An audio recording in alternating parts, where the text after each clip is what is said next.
Le bonheur est un voyage, pas une destination. Apprenez à apprécier chaque étape, même les plus difficiles. Mesdames et messieurs, bonjour à tous, bon réveil matinal et bienvenue sur Fon Asuba, votre émission matinale d'information et de divertissement sur Esaïe Télévision. Très heureux de vous retrouver encore une fois ce vendredi à suivre d'un instant à l'autre Boulou Info avec Elisabeth Ilaïda au sommet de ce matinal. Parcours lance officiellement la campagne 2024-2025 du programme d'appui à la gestion décentralisée de l'alphabétisation PAGEDA en Côte d'Ivoire. Le PPACI exige l'inscription de Laurent Gbagbo sur la liste électorale malgré sa radiation. Au Sénégal, le maire de Dionewa est poursuivi pour son implication présumée dans un réseau de passeurs de migrants. Dans la Minute Sport de ce matin, les Guépards du Bénin font un match nul à Durban dans le cadre des éliminatoires de la Coupe du Monde. En Ligue des Nations, les grandes nations devront tout donner en match retour pour espérer une place en demi-finale. La Zimbabwéenne Kirsty Coventry, élue présidente du comité international olympique. Après Boulou Info et la Minute Sport, on va poursuivre avec l'artiste du jour pour ce matin. L'artiste qui sera Père Richard Adodjevo. Après cela, vous aurez à suivre Parlons-en avec nos différents intervenants. On démarre sans plus tarder avec Boulou Info et la Minute Sport.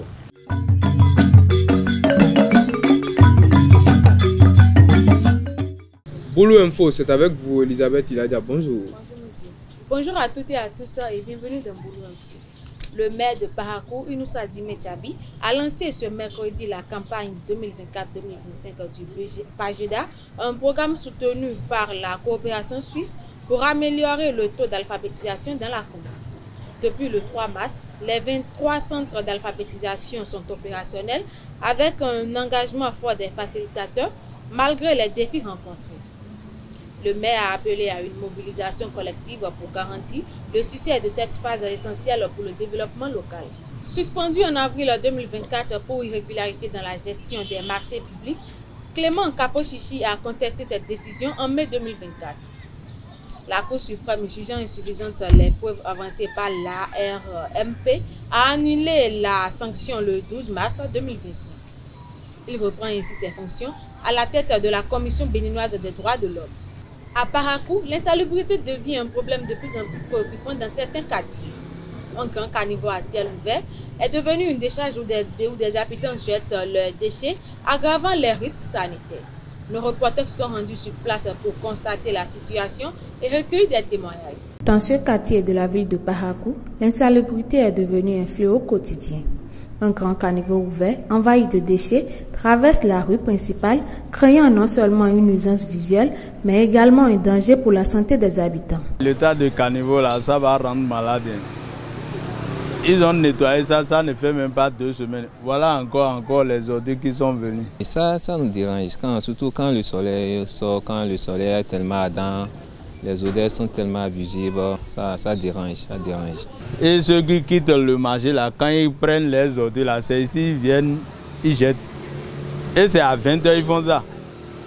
Quand nous on rentre là, ils prennent les déchets du grand marché là, c'est ici, ils viennent verser.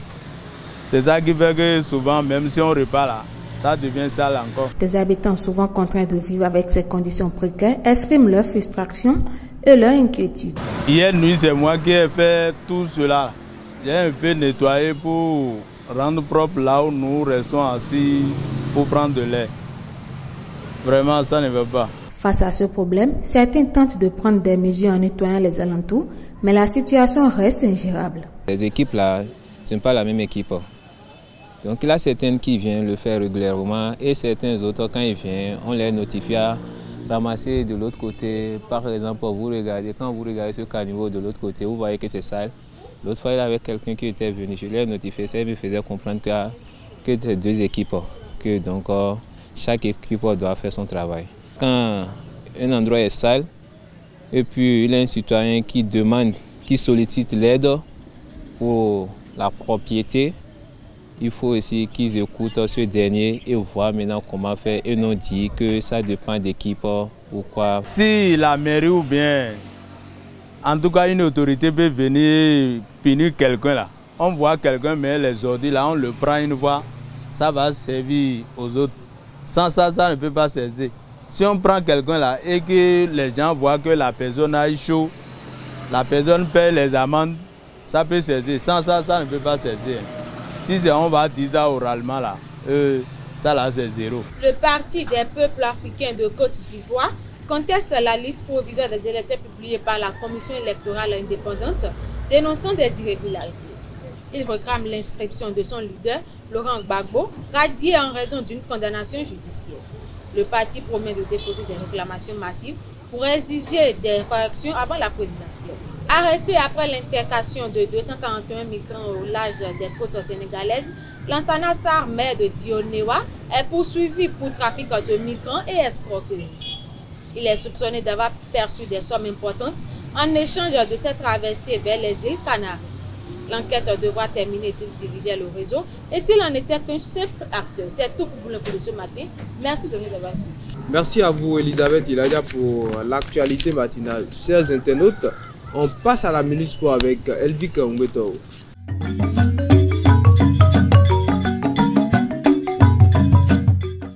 La Minute Sport, c'est avec vous, Elvik Umbeto. Bonjour. Bonjour, Moudino. Amis internautes des télé, bonjour. Les Guépards ont concédé le nul face aux Warriors le jeudi 20 mars 2025 pour le compte de la 5e journée des éliminatoires de la Coupe du Monde 2026 à Dubaï. Avec un début réussi, les Béninois ont rapidement ouvert le score dès la 12e minute grâce à Steve Mounier. 23 minutes plus tard, Dodo Dokou a retrouvé les filets également. Cependant, les Zimbabwéens ont réussi à réduire le score à la 44e minute. Du retour des vestiaires, les locaux ont continué par mettre la pression et vont finalement obtenu l'égalisation à la 59e minute. Score final, 2 buts partout. Le Bénin prend provisoirement la tête de la poule C avec 8 points en attendant les autres matchs prévus pour cet après-midi. Par ailleurs, les Béninois vont rallier la Côte d'Ivoire pour préparer le match de la 6e journée qui va les opposer à l'Afrique du Sud le mardi 25 mars en Côte d'Ivoire. Toujours dans le cadre des éliminatoires de la Coupe du Monde 2026, l'équipe du Mali s'est imposée le jeudi 20 mars contre les Comores 3-0 lors de la 5e journée des éliminatoires. Les Aigles reprennent confiance dans le groupe I après 3 matchs sans victoire. En Ligue des Nations, l'équipe de France s'est inclinée face à la Croatie 2-0 le jeudi 20 mars à Split, en quart de finale aller, et devra inverser la tendance lors du match retour dimanche au Stade de France. L'Allemagne de son côté renverse l'Italie et s'impose 2-1 à San Siro après avoir été menée à la mi-temps. Une belle option pour la qualification en demi-finale avant le match retour à Dortmund. L'Espagne par contre arrache le match nul en fin de match face aux Pays-Bas. Les Espagnols devront l'emporter ce dimanche pour pouvoir espérer une place en qualification. L'Ukraine a fait chuter la Belgique sur un score de 3-1. Le match retour aura lieu le dimanche soir où les Belges devront tout donner parce que les Ukrainiens ont déjà une grosse option sur le score cumulé. Et pour finir, le Portugal s'incline contre le Danemark 1-0. Les Portugais prendront leur revanche à Lisbonne pour pouvoir espérer se qualifier en demi-finale de la Ligue des Nations. Grande première à la tête du comité international olympique. La Zimbabwéenne Kirsty Coventry a été élue présidente de l'institution jeudi 20 mars en Grèce à Costa Navarino. Elle est la première femme et la première africaine à accéder à ce poste où elle succède à l'Allemand Thomas Bach. 7 candidats se sont affrontés, un nombre jamais atteint en 130 ans d'existence de l'institution de l'ASON. Mais c'est une femme qui a raflé la mise.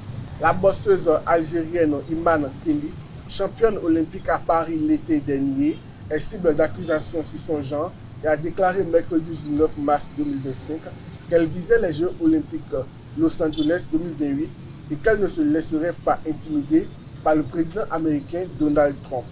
début février, le président américain a pris un décret visant à empêcher les athlètes transgenres de pratiquer des sports féminins et après avoir accusé la bosseuse algérienne d'être née homme et d'avoir suivi une transition de genre, a prévenu qu'à Los Angeles en 2028, son administration ne restera pas les bras croisés à regarder des hommes battre des athlètes féminines.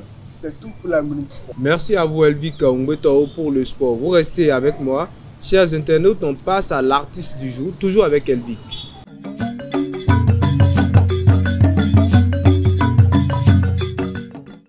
Elvic, à nouveau bonjour. À nouveau bonjour Moïdi Lawani.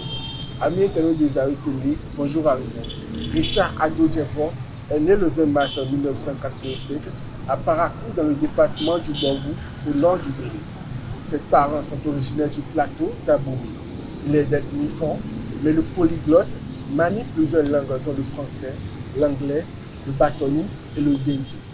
Après l'obtention de son baccalauréat, il continue ses études supérieures à l'université de Parakou, plus précisément à la faculté de droit et des sciences politiques. Richard est nanti de plusieurs diplômes, dont une licence en lettres modernes et un CAPES. Amoureux des belles lettres, il fut pendant des années professeur de français dans les lycées et collèges du Bénin. Il a participé à la publication de 2 écologies que sont Rafale de plumes contre la Covid-19 et de la plume féconde aux éditions Oré. Il est auteur du recueil de nouvelles Djerami, un ouvrage dans lequel il dénonce les tares de la société.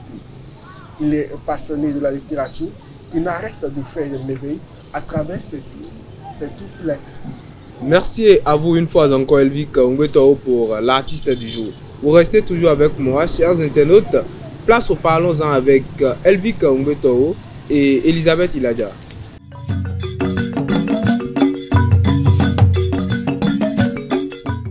Un homme qui gagne à peine de quoi subvenir à ses besoins, doit-il se mettre en couple? C'est le sujet de Parlons-en de ce matin.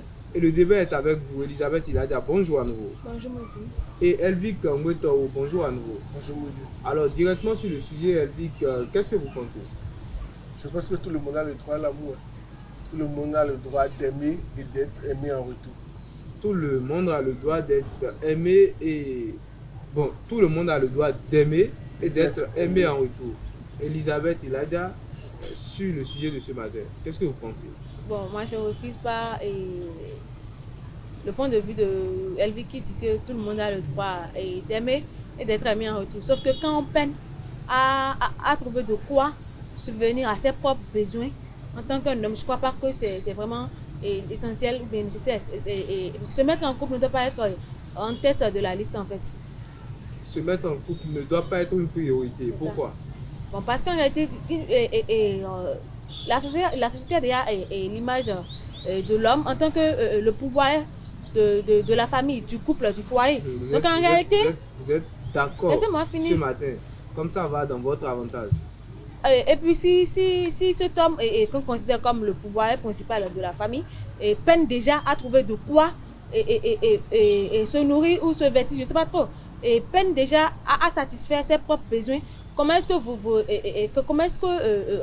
on peut s'attendre à ce que cet homme-là soit en couple pour mettre d'autres personnes encore en galère? Pour mettre d'autres personnes encore en galère. Donc, comme ça va dans son avantage ce matin, elle parle de pouvoir. Pour tout le temps, chaque matin, c'est elle qui dit. Je comprends. Vous êtes censé coordonner le débat, pas vous mettre dedans en fait. Je suis dans le débat. Non, vous mais pouvez je pas. me base sur. Je base sur vos expressions de vos expressions souvent, non, c'est pas que des expressions. Son argumentation souvent. Ça m'étonne ce matin quand elle parle de l'homme et le pouvoir du couple. C'est un peu étonnant. Alors, Elvic, revenons au sujet. Tout le monde doit aimer et doit être aimé en retour. Pourquoi? Ouais, dans la vie, s'il n'y a pas de l'amour, je ne pense pas que quelque chose peut fonctionner normalement. Lorsqu'une personne peine à subvenir à ses besoins, c'est pas ça qui veut dire qu'on doit priver cette personne d'amour. En réalité, c'est lorsque cette personne sent qu'il y a quelqu'un qui l'aime, il y a une personne à ses côtés qui essaie de le comprendre, qui essaie de le pousser, que cette dernière se donne encore à fond. Il se dit que je vais faire tout pour réussir grâce à cette personne qui m'aime, grâce à la personne avec qui je suis en couple. Mais s'il est là seul, il va faire de son possible pour subvenir juste à ses besoins. Il ne va pas avoir une grande vision. Mais lorsqu'il sait qu'il y a une personne à ses côtés, il va faire de son possible pour avoir une plus grande vision, pour essayer de plus évoluer. Il va tout faire pour plus évoluer. Mais avant de revenir à vous, j'ai une petite question pour Elisabeth. Être en couple, ça veut dire quoi d'abord pour vous? C'est se mettre avec quelqu'un. C'est se mettre avec quelqu'un. Ce n'est pas forcément marier quelqu'un. Quand on dit être en couple, bon, pas forcément. Pas forcément marier quelqu'un. Donc vous êtes d'accord avec moi que même si je peine à gagner ma vie, je peux être avec quelqu'un. Vous voulez être avec quelqu'un, pourquoi? Au lieu de vous concentrer sur votre travail et de gagner plus, vous voulez à tout prix être avec quelqu'un. Le problème, c'est que quand on parle de situation financière, même les hommes aujourd'hui se disent que si je ne suis pas stable jusqu'à un moment donné, je ne sais pas trop, à un niveau, je ne vais pas me mettre avec une femme en fait. Même les hommes se disent ça. Donc en réalité, pourquoi quelqu'un qui est complètement à terre, ça veut dire que tu peines déjà. On a dit qu'il peine, il n'est pas à terre. C'est ça, il est à terre. Tu peines déjà, je ne sais pas trop, peut-être qu'au lieu de manger 3 fois par jour, c'est à peine si la personne trouve 2 fois ou une seule fois même. Donc pourquoi vous voulez que cette personne se met en couple avec une autre personne en fait? Je suis d'accord avec vous, mais on dit parfois, vous êtes d'accord avec moi que l'homme et la femme se complètent. Oui. Je ne dis pas dans ce cas que la femme doit dépenser. L'homme et la femme se complètent. Et ça ne veut pas dire qu'en copinage, c'est la fille qui va tout le temps l'aider. Je n'ai pas dit que la fille doit aider. Donc, calmez-vous un peu, Elisabeth. Quand je dis l'homme et la femme se complètent, parfois l'idéologie de la femme, la vision de la femme aide parfois l'homme à évoluer. Parfois, on dit... l'idée d'une seule personne ne donne vraiment pas. Quand par exemple je travaille, je gagne, je ne sais pas, je gagne des miettes et elle a un autre projet pour moi. Je ne dis pas que... Qu'elle finance tout dans je ne dis pas qu'elle finance pour moi, mais elle a autre idée, elle me supporte émotionnellement. Ça peut changer les choses. Non, en réalité, quand on est fauché et qu'il y a une personne là qui nous encourage tout le temps. Et je crois que dans la plupart des cas, on n'est pas vraiment motivé. Parce qu'il y a d'autres ruptures. C'est-à-dire que quand on rompt brutalement avec toi, tu es obligé d'avancer dans ta vie. Tu te dis que c'est que cette fille m'a fait ça. Non, je dois avoir de l'argent pour lui prouver qu'elle a eu tort en fait. Donc en réalité, quand je sais pas trop, mais quand tu as une vision, quand tu as des ambitions, et ta priorité n'est pas se mettre en couple. Est-ce que celui qui se met en couple, malgré qu'il peine à se nourrir, n'a pas des ambitions, n'a pas de motivation, c'est ça? C'est pas parce que je peine à subvenir à mes besoins, c'est pas ça qui veut dire que j'ai des ambitions. C'est pas ça qui veut dire que j'ai pas des projets d'avenir. On peut avoir des projets d'avenir, mais parce que tu n'as pas de quoi subvenir, parce que tu n'as pas des subventions, tu n'arrives pas à concrétiser tes rêves, tu n'arrives pas à réaliser. C'est parce que j'attends quelque chose que je peine. À quoi ce que Elisabeth dit, c'est comme si quelqu'un n'a pas d'argent, la personne n'a pas le droit d'être en couple. En fait, c'est sa mentalité qui amène beaucoup de filles à être des matérialistes aujourd'hui. Comment ça, moi, ma mentalité? Chacun avait sa mentalité, vous avez votre temps. Non, vous avez votre temps. C'est sa mentalité. Chacun avait sa mentalité. Allez-y. Votre mentalité aujourd'hui, c'est ça qui amène beaucoup de filles à être matérialistes. Vous poussez les filles à ne pas être, parce que la personne peine à sortir, vous dit, et arriver à subir ses besoins, vous dites qu'on ne doit pas sortir avec cette personne, on ne doit pas rester avec cette personne. Si beaucoup de filles devront sur votre mentalité, je pense que la majorité de nos mères ne seront pas avec nos parents. C'est pourquoi on est dans la galère en fait. On laisse la mentalité d'Elisabeth. Elvic, on laisse un peu la mentalité. Oui, on laisse la mentalité. Elle a fait sortir des expressions qui ne sont pas ignorées ce matin. Quand elle dit par exemple, en tant que jeune, je peine à me nourrir. Est-ce que être avec quelqu'un devrait être ma priorité? C'est vrai que me mettre en couple ne doit pas être une priorité pour moi. Parce que lorsqu'on parle de priorité, c'est que c'est des choses que je dois mettre en rôle, des tâches que je dois élever. Mais lorsque je peine à subvenir à mes besoins, c'est vrai que ça ne doit pas être une priorité de rester en couple. Mais je dois être en couple avec quelqu'un. Parce que jeunes que nous sommes appelés à être parents, sommes appelés à épouser une femme en tant qu'homme. Et la femme aussi doit épouser un homme. Mais si déjà je suis jeune et la personne avec qui je suis ne veut pas rester avec moi dans les moments difficiles, mais rien ne prouve qu'à l'avenir ça peut marcher. Si elle va juste rester avec moi au moment où j'ai de l'argent, mais je ne trouve pas d'utilité à rester avec cette personne. Si on a tous besoin d'une femme de galère. Oui, on a besoin d'une femme de galère. Dans les moments difficiles comme dans les bons moments, elle doit rester à mes côtés. Ça veut dire que lorsque j'ai de l'argent, elle sera à mes côtés. Mais lorsque à l'avenir, il y aura un petit souci et je vais manquer un peu, elle va divorcer, elle va me quitter. C'est pour ça, dès maintenant, on doit savoir choisir qui va rester à nos côtés pour et la vie. qu'est-ce qui prouve que vous serez riche après? Et tout prouve que je suis riche après. Parce que Elisabeth, c'est la richesse qui compte. Non, nous, la richesse ne compte pas. C'est comme Mouidine l'avait dit en fait. On est tous jeunes. Et au lieu de mettre, je ne sais pas trop, de mettre en tête que bon, on doit forcément être en couple. On doit plutôt chercher l'argent. Je ne parle pas seulement des hommes, mais même les femmes aussi. Donc en réalité, si vous votre mentalité est que je suis jeune, donc je dois forcément me mettre en couple. Alors qu'en réalité, je peine à manger. Je peine à m'habiller. Donc je crois que cette personne n'a pas vraiment d'ambition en fait. C'est ça le problème. Je n'ai jamais dit que lorsqu'on est jeune, la priorité doit être de rester. C'est ça vous avez dit. Vous devez forcément vous mettre en couple. Ça vous avez dit. Il n'a pas dit. J'ai jamais dit ça. On a besoin mais de se mettre en couple. En tant que jeune, il y a une personne qui doit rester à tes côtés. Parce que c'est dès maintenant. C'est pas un besoin. Parce que c'est dès maintenant tu peux. C'est quoi? C'est pas un besoin, un besoin de vous. Laissez-le finir. En tant que jeune, c'est dès maintenant, on doit commencer par savoir la personne qui va rester à nos côtés pour le restant de notre. Oui, jusqu'à la fin de notre vie. C'est pas lorsque tu vas avoir 40 ans, c'est pas lorsque tu seras bien et tu auras tout ce que tu veux. C'est pas maintenant que tu as décidé de te mettre en couple. En quoi la femme va encore t'aider là maintenant? La femme, c'est quelqu'un qui apporte dans ta vie. C'est quelqu'un qui peut t'aider à aller de l'avant. C'est une sorte de lumière dans l'obscurité. Mais si j'ai déjà ma lumière, je suis déjà bon. J'ai déjà l'argent, rien ne me manque. Mais tu vas venir faire quoi maintenant? À part venir bouffer mon argent. En fait, si mais vous tu es là dites pour me soutenir, Elisabeth. Non. En fait, si vous dites que la femme est la lumière, tout comme ça, c'est parce que vous n'avez pas en fait. Parce que les hommes parfois, d'autres hommes, ça dit que tu es là pour eux, tu les soutiens dans la galère, mais après qu'ils aient compensé et pas avoir, je ne sais pas trop de petits salaires quelque part, ils vont commencer à te dire que tu n'es plus leur genre en fait. Donc en fait, c'est pourquoi c'est pas l'idée de matérialiste qui anime les filles aujourd'hui. C'est parce qu'elles savent que même si elles vous soutiennent, après vous pouvez les laisser pour je ne sais pas trop, pour votre champ maintenant. Donc c'est pourquoi chacun cherche son argent dans son coin. Et puis après on se voit après. Elisabeth, comme vous l'avez dit à l'entame, c'est un peu plus compliqué quand on est homme et on peine à nourrir sa vie. C'est plus compliqué pour l'homme que la femme. On est tous d'accord. Je sais. C'est plus compliqué. Maintenant, en tant que femme, vous également, vous peinez à gagner votre vie.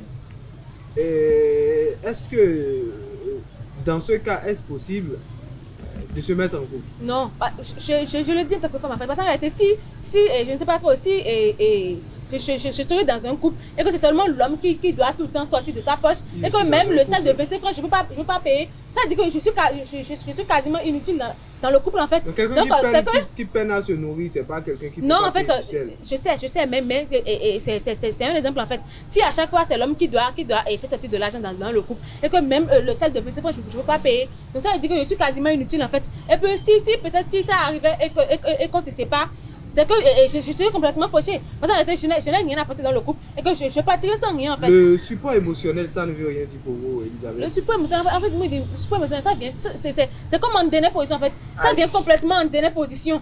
Ah bon. Le support émotionnel, ça ne veut rien dire pour Elisabeth. Je ne sais plus quoi dire. Au fait, Elisabeth, vous avez dit de ne plus parler de mentalité, mais sérieusement, c'est Elisabeth qui. C'est ces propos qui vont pousser beaucoup de filles. Défendez votre point de vue. Non, Elisabeth, sérieusement. C'est à quoi comme si la personne n'a rien, c'est que c'est fini pour lui. C'est comme si c'est et cadavre, on va jeter quelque part. J'ai jamais dit que tu as fini.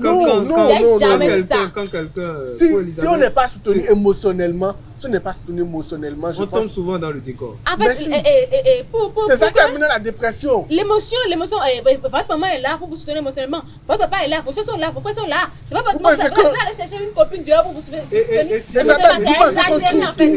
Et si vous pensez qu'on trouve tout... Vous n'avez pas de famille, vous êtes sur le monde comme quoi? Comme une mouche? Je ne sais pas trop. Ou comme un arbre. Elisabeth, imaginez par exemple un orphelin. D'abord, il est enfant unique et maintenant il est orphelin. Et il va aller chercher surtout lâcher qui dans la famille encore. Arrêtez, un orphelin qui se dit que bon, pour avoir du support émotionnel, je dois avoir une copine. Il n'aime pas son cœur en fait, il ne protège pas son cœur. Parce que toi, tu es d'abord orphelin, tu n'as rien, et puis tu veux vraiment... Tu exposes ton cœur. C'est ça en fait, tu n'as pas pitié de ton cœur en fait. Les filles vont le briser. Pom, comme ça, c'est fini, c'est parti en fumée. C'est ce que les anglophones appellent break-up. Elisabeth, on est presque à la fin. Tu es pour Elisabeth. Maman, je dirais que la stabilité financière, c'est des deux côtés en fait, c'est pas seulement le problème de l'homme. C'est de côté. Par exemple, si l'homme qui peine déjà à trouver de quoi manger, c'est pas si l'homme qui ne peut pas manger 3 fois par jour et se met en couple avec une femme qui ne gagne rien, en femme quelle coupe? Rien. Donc en réalité, chacun travaille, chacun gagne son pain et puis après on pense à l'amour. Chacun gagne son pain et après on pense à l'amour. Dans la vie, il faut du soutien. C'est intéressant. Chacun gagne son pain. Et après, on pense à l'amour. Vous amenez votre thé. Je pense que c'est la fin. Je pense que c'est la fin. C'est pas parce qu'une personne peine à subvenir à ses besoins qu'on va dire que la personne va priver la personne de l'amour. Non. Parce que c'est l'amour, la plus grande chose que ce monde ait à nous donner. Mais sans l'argent, c'est un peu compliqué. Oui, c'est compliqué. Mais une personne doit avoir quelqu'un à ses côtés pour l'aider. Parce que lorsque tu sais qu'il y a du soutien émotionnel, lorsque tu sais qu'il y a quelqu'un qui t'aime, ça donne encore plus de force à aller de l'avant. La famille est là pour vous aider. Plus évoluer dans la vie. Donc je pense que tout ce temps que nous sommes, si quelqu'un sait que je peux rester en couple, il a le droit de se mettre en couple. On refuse à personne de se mettre en couple. Mais reste à savoir comment tenir sa relation. Ben, il faut d'abord essayer de surmonter la paresse. L'amour sans argent, c'est à faire. La paresse, je ne dis pas l'amour, il faut d'abord essayer de surmonter la paresse. C'est ça. Quand on n'est pas paresseux, visez loin, quand on n'est pas paresseux, on ne peut pas tous aller loin. On peut pas tous aller loin. Je suis en train de conclure comme ça. Elisabeth, je suis en train de conclure. On peut viser loin, ça je dis. Il faut d'abord pas, en tant que jeune, il ne faut pas dormir sous ses lauriers. Il faut surmonter la paresse, ne pas être paresseux. D'abord, trouver quelque chose à faire, le reste viendra après. L'amour aussi viendra après. Mais on a forcément besoin d'un soutien émotionnel. Ça aide à grandir. Merci à vous, Elisabeth. La famille est là. Merci. Elvic, aux chers internautes. Voilà, ainsi prend fin. Parlons-en de ce matin. Merci d'être restés avec nous jusqu'au bout. Un bon début de week-end à tous.